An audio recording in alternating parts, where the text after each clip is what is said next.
guys, welcome back to the shop. Man, it has been way too long since the last video. Life's just gotten in the way, but we are back in the shop with our 1996 F350 project. In this video, we're going to cover the front axle overhaul on our ball joint Dana 60.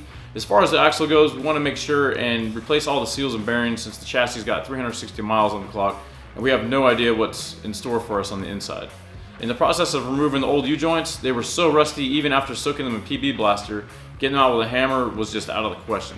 So we resorted to using our hydraulic press. That ended up deforming the ears on our yokes. So we opted for USA Gear chromoly axle replacements and Spicer Life Series U-joints. We went with 35 spline outer shafts and added Yukon locking hubs to finish them off. You can easily see the difference in size between the factory outers and the 35 spline outers. This is definitely going to be helpful out on the trail. We're going to end up installing lockers down the road, but we want to decide on ride height, tire size, and gearing before that step.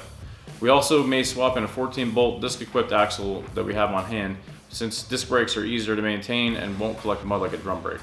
At that time, we can look at re-gearing. The ball joints looked like they were practically new, so we just left them.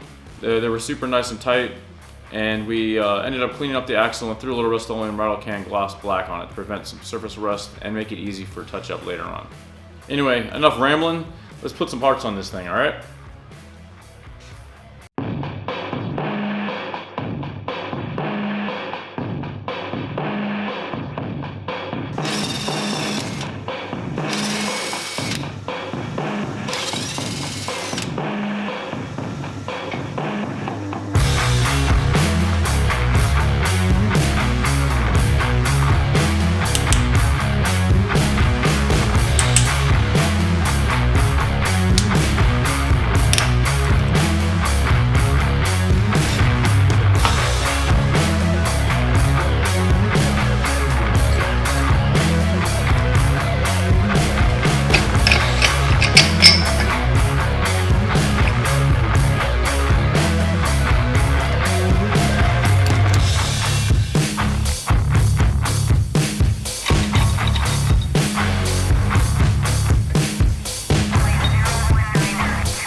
that about wraps up this video. We thank you for watching. Make sure and check back for updates on this project as well as others we're working on. We're going to try and post more videos as we get some time. If you'd like to support our channel, please take a minute and check out our website. I'm going to put a link to that in the description below. We make and sell metal art, car components such as door panels and other performance parts, racing simulator frames, which, by the way, if you want some sim videos, make sure and leave a comment below. I'd love to make some sim videos if you guys are interested. Our business is how we make a living and how we fund the projects on this channel. We thank you all for your support, and we'll see you in the next video.